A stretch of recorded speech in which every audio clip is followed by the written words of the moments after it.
6টার দিকে ওইটাকে নিয়ে গেছে। নেওয়ার পরে সন্ধ্যা 7টার দিকে আবার শাহিনের মামি আইয়া খবর কইছে আমার কাছে যে আমার ছেলে নাকি শাহিনের সাথে ঘুরতে গেছে শীতলক্ষা নদীতে। তো ওইখানে যাইয়া নাকি ভাড়া 4 জনে আরও নাকি শাহিনের 2টা বন্ধু সাথে আসছিল। সেই 2টা বন্ধু আবার আমার ছেলে না, আমার ছেলে চিনতো না। হেরাও প্রতিবেদনে বলছে আমার ছেলেরা হেরা চিনে না। তো পয়সা ডুবে নাকি নদীতে শীতলক্ষা ডুবে গেছে। আমরা শোনার পরে অনেক লোক আমার আশেপাশে বাড়ির সবাই আমরা গেছি এই জায়গায় শীতলক্ষা নদীতে যাই, অনেক খোঁজাখুঁজি করে আমার ছেলের লাশ পাইনি। ছেলের লাশ পাওয়া যায়নি। পাওয়া না যাওয়ার পরে শনিবারে পরে 19 তারিখে 11টা ডুবুরিরা ফায়ার সার্ভিসের লোকেরা যায় আমার ছেলের লাশ উদ্ধার করে। তখন এই নারায়ণগঞ্জ ভিক্টোরিয়া হসপিটাল পাঠানো হয় প্রতিবেশী হিসাবে। তো আতলাপুর 1 কিলোমিটার দূরে যেদিন নিয়ে গেছি, হ্যাঁ পূর্ব শত্রুতা ছিল বাড়ির সীমান নিয়ে। আজকে 13 বছর ধরে আমি এই জায়গায় বাড়ি করছি, আমি কোনোদিন শান্তি পাইনি। 2বার চুরি হয়েছিল। তো আমি দেখা এই হাসানের বউ যে ওনার কাছে নালিশ করার পরে কইছে মানুষে শুনলে সরম থাকবে না, কিন্তু সম্পর্কে নাতি হই আমার কইছে কারোর কাছে না করলে। তো আমি অন্য খুলি নাই। তো 22 সালে জানুয়ারি মাসে আবার ডাকাতি হয়েছিল। 5 জন লোক আসছিল। একজন আমার ছেলে চিনতে পারছিল, এই হাসানের ছেলে, মেজু ছেলে দেলোয়া, শাহিনের মামা। তো ওইটাও আমি ওই দিন পুলিশ আইছিল, চেয়ারম্যান আইছিল, মেম্বার আইছিল, দেশের অনেক লোক জড়ো হয়েছে আমার ঘরে। কিন্তু আমার ছেলের মুখ খুলতে দেয় নাই। আমার একটা ছেলে, আমার ভয় ছিল যে যদি আমার ছেলের কোনো ক্ষতি করে, এই কারণে আমি আমার ছেলের মুখ খুলতে দেই নাই। কিছু শেষ পর্যন্ত এই বিশ্বাস কাছেরা কইলেই চলবে আমার ছেলের রাইবারটা গেছে নিয়ে এই শাহিন ওই ডাইকা নিয়ে মাইরা নদীর মধ্যে ফেলাইয়া তারপরে আবার সুন্দর করে নাটক সাজাইছে। হেরা ঘুরতে গেছে, নৌকা ডুবতে হেরা 3 জন সাঁতরাইয়া উঠতে পারছে, আমার ছেলে নাকি উঠতে পারে না। হেরা আমার ছেলের চাইতে বয়সে অনেক বড়, 2-3 বছর, কিন্তু এমনি উচ্চতায় অনেক ছিল। আমার ছেলে আসছিল 5 ফুট 8 ইঞ্চি লম্বা। আমার ছেলে সাঁতার জানতো, তাহলে আমার ছেলে নদীতে ডুবে মরবো কেন? আর তারা প্রতিবেদনে বলছে যে আমার ছেলে সাঁতরায় নদীর তীরে আইয়া পড়ছে। তারা সবাই এই কথা বলছে আমার ছেলে আগে সাঁতরায় তীরে আইয়া পড়ছে। তাইলে আমার ছেলে যে সাঁতরায় তীরে আইয়াই পড়ল, তাইলে আমার ছেলে মরলো কেন?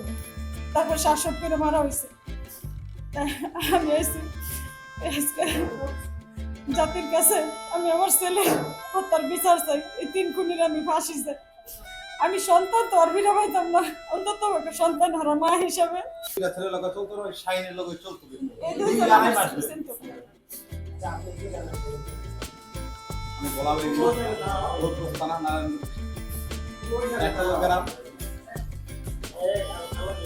একটা লোকেরা যেহেতু শুক্রবার নামাজের পরে খাওয়া দাওয়া করার পরে বিকাল 4টার সময় তারা ঘুরতে গেছে। ওই দিন বলাবো ইউনিয়ন বনবাংলা উচ্চ বিদ্যালয়ে একটা কনসার্ট ছিল, ওই কনসার্টে গেছে ঘুরার পরে সন্ধ্যার পরে আমি খবর পাইলাম বাড়িতে পরে দুবাইয়ের পরে মারা গেছে কোনটাই নদীর মধ্যে শীতলক্ষায়। তখন আমি শীতলক্ষায় গেলাম গাড়ি ভাড়া করে। যাওয়ার পরে যে আমার অনেকক্ষণ বিচারলাম, পরে আমি 2 ঘন্টা 3 ঘন্টা মতন বেঁচেছি। কমসে কম 20 ফুট পানির কোলের মতো আমি ডুবে গেছি। আমার আশেপাশে আরো 10 জন লোক আমার লোকের নাম নৌকা দিয়ে এইগুলি করতে দেখলাম। পরে দায়ী জাল খাওয়াইলাম, অনেক চেষ্টা করতে পাইলাম না। তখন বাড়িতে পড়লাম। আমার সব পরে রাত 12টার সময় রাত্রি দিয়ে ওই 3 জনের বাড়িতে আমরা 6-7 জন মানুষ আমরা রাত্রে গেলাম।